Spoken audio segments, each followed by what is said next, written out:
German Chancellor Friedrich Merz joining us now in studio. Welcome to Washington and welcome to the program. A lot to get to.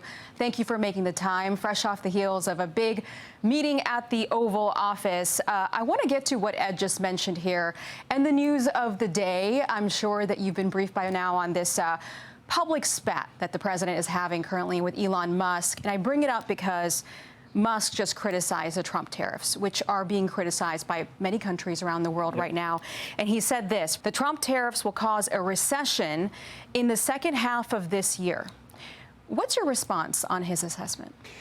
Well, this is a domestic debate in the U.S. I don't want to comment on that, but these tariffs are, in our view, something which is really threatening our economy. And we are looking for ways to bring them down. And our conviction is that free trade, open markets is the best thing for mutual wealth of our countries and of our continent. So this is an issue which has to be negotiated between the American government and the European Commission. We are part of Europe, so we are in the discussion. But I have my view on that. We should bring them down.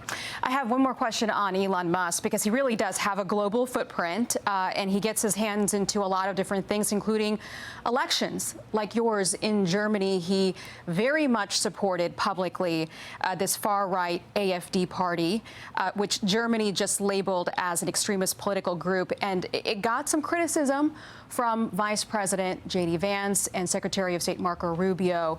I imagine you're not going to tweet at Elon Musk or any of the two other gentlemen, but what would you say to him? Well, the message is clear. Germany is an adult democracy. We owe the Americans a lot after Second World War. But in the meantime, we have proved that more than 75 years, we are a very stable democracy. We have free speech. Everybody can stand for parliament. So we don't need any lectures from outside. We are doing our own things. This is what Marco Rubio said on X not too long ago. He said Germany just gave its spy agency new powers to surveil the opposition. That's not democracy. It's tyranny in disguise. Did you get a chance today to speak with the secretary or even the vice president about this? Surprisingly enough, we didn't talk about that anyway, in any respect. So this was not an issue for us. And I think this is now behind us. And this party is a special party. They are in parliament. They are the biggest opposition party. We deal with them. We do our work as a government, and we have our discussions in parliament, and that's it. There's a lot of issues that are very similar that are happening here in the United States that are happening also in Germany, and that includes anti-Semitism. There is a new report out that shows that anti-Semitic incidents are actually up in Germany. I think they doubled in 2024. What are you doing to combat anti-Semitism at home? Well, this is, especially for Germany, a terrible challenge that we are faced with such an amount of cases of anti-Semitism in Germany. We are doing everything what we can to bring these numbers down. We are prosecuting those who are against the law. And frankly, we have a sort of imported anti-Semitism with this big numbers of migrants we have within the last 10 years. And we have to tackle this, and we have to resolve this problem. And I would like to make it very clear that the German government and the vast majority of the German parliament is strictly against these anti-Semitism and against these people, and we are doing everything what we can to bring these numbers down. You have been pretty tough on immigration, illegal immigration, and you share that with the president in terms of the courts trying to impede your agenda, your policy, I think just this week on asylum seekers. Did you have any advice for the president on that? No, if I had one, I wouldn't do that publicly. But we have our own challenges in our countries, and we are changing the migration policy actually in Germany. We had the second decision of our government yesterday in Germany. And we are doing more on that to bring these very high numbers of migrants, illegal migration, down. And we are succeeding. The numbers are going down, but we are not just at the end of our efforts. I want to also get to Russia and the war on Ukraine and the fact that we still don't have anywhere close to a peace agreement or a ceasefire agreement. President Putin apparently told President Trump yesterday in a call that he would respond to this surprise Ukrainian drone attack that I think was a surprise for you as well. Axios is reporting that the president called this attack, quote, strong and, quote, badass.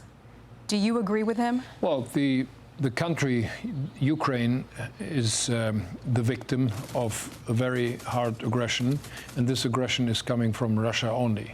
And Russia has it in its own hands to stop this war immediately. They could stop it overnight. So, and that's the reason why I asked the president to go along with us to put more pressure on this government, on Putin, to come to an end with this terrible war. I was a little bit more optimistic a couple of weeks ago when the first diplomatic initiatives were more or less successful. In the meantime, it's extremely complicated to bring the Russians to the table.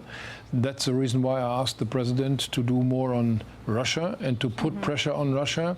You know that there is a bill in the Senate drafted on more sanctions. Just had a debate, discussion with some colleagues from the Senate. So I very much hope that we will go along and that we will do the same. And the same has one goal: bring this terrible war to an end. But does it complicate talks, peace talks, if our president, President Trump, is calling these attacks, these words, strong? Well, my personal view is very clear and very simple. Only strength brings peace. And if you are weak, you invite aggression. So Ukraine has to be strong. And that's the reason why we are giving support, militarily, financially, politically, for itself. And this is something we would like to be continued as long as necessary. But again, our common goal is to bring this terrible war to an end. The president often likes to say that this war would have never happened had he been in the White House. Do you agree with that? Well, this is theory or speculation, which could be right or wrong, but this war is now happening, and we have to tackle that, and we have to resolve it now. It makes no sense to discuss the past. This has happened. If we had Ukraine as member in NATO, which was applied in 2008, and the Americans gave support to that. The French and the German government were against it. You can again speculate would this war had happened.